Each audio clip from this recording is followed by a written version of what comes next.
11 июля 1973 года самолет Boeing 707-300 авиакомпании «Варик» выполнял рейс 820 из Рио-де-Жанейро в Париж. На борту лайнера находились 117 пассажиров и 17 членов экипажа. Самолет выполнял рейс из Рио-де-Жанейро в Париж. В 3 часа 50 минут авиалайнер занял высоту 10 тысяч метров, на которой продолжил полет с крейсерской скоростью. В 6 часов 26 минут по указанию диспетчера экипаж поднялся до высоты 11 300 метров, а в 11 часов 53 минуты до высоты 11 900 метров. После чего полет продолжался на высоте 10 700 метров, а пилотировал самолет в этот момент основной экипаж.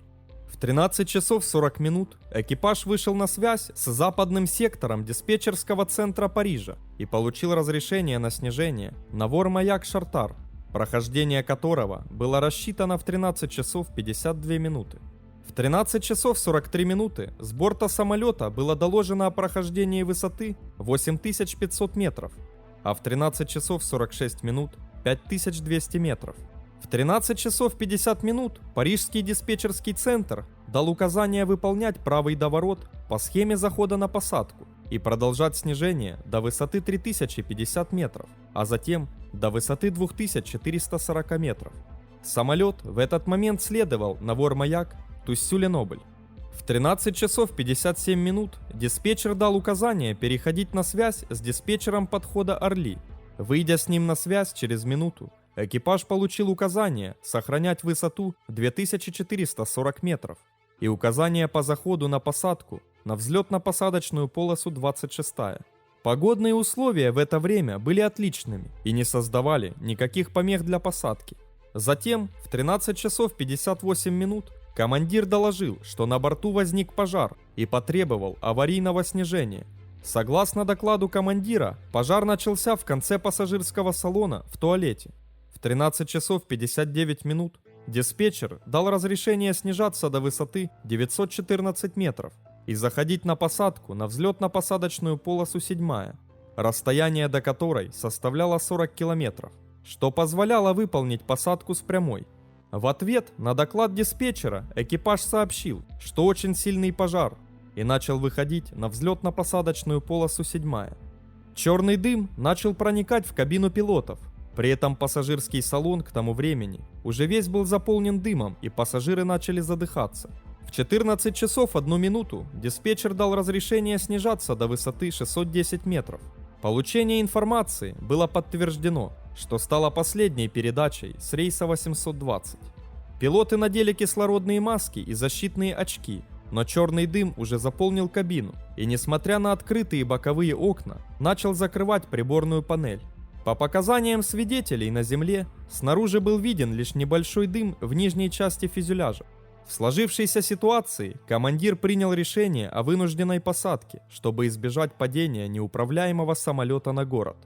В 14 часов 3 минуты через боковые окна пилоты выбрали подходящую площадку и осуществили посадку на местности, на которой находился сад из небольших деревьев, к югу от деревушки Сальксьер, в 8 километрах к югу от аэропорта. Касание земли произошло сразу после небольшой дороги и было довольно жестким. От перегрузок левая стойка шасси отломилась, после чего авиалайнер проскользил на двигателях, а затем на брюхе 590 метров, прежде чем остановиться. Самолет потерял при этом все двигатели и половину левой плоскости, но в целом аварийная посадка была успешной, так как фюзеляж почти не пострадал. По свидетельствам очевидцев, единственным видимым признаком пожара был дым из задней части самолета. 10 человек выбрались наружу самостоятельно. Все 10 являлись членами экипажа, 8 пилотов и 2 стюардессы. И только 2 из них получили серьезные ранения.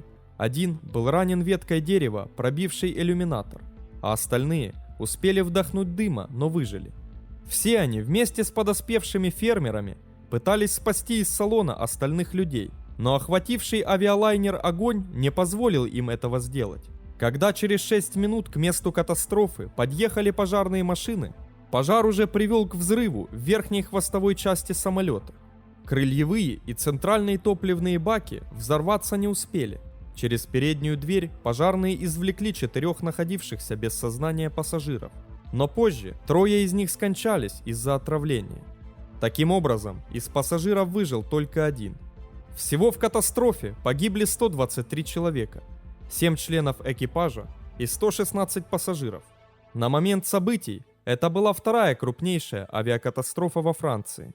Расследованием причин катастрофы рейса 820 занялось Бюро по расследованию и анализу безопасности гражданской авиации Франции. Как показала проверка крови у погибших, подавляющее большинство скончалось из-за отравления угарным газом. По свидетельствам выживших бортпроводников, задымление началось в заднем туалете. При этом дым изначально был белым. Изучив все вероятные очаги пожара в задней части фюзеляжа, комиссия пришла к выводу, что пожар начался в левом заднем туалете, а источником, вероятнее всего, стало короткое замыкание или неосторожность одного из пассажиров, вероятно, курившим в туалете. Полет был долгим, поэтому в туалетах находились сразу несколько пачек бумажных одноразовых полотенец. Использованные выбрасывались в бункер, где под действием сухого воздуха они высыхали, став потенциальным источником возгорания. Далее огонь стал распространяться по проходившим вблизи проводам и отдельной мебели с деревянными стенками. Возникший дым быстро заполнил пассажирский салон, а затем и кабину пилотов. После данной катастрофы было принято решение запретить курить в туалетах всех самолетов.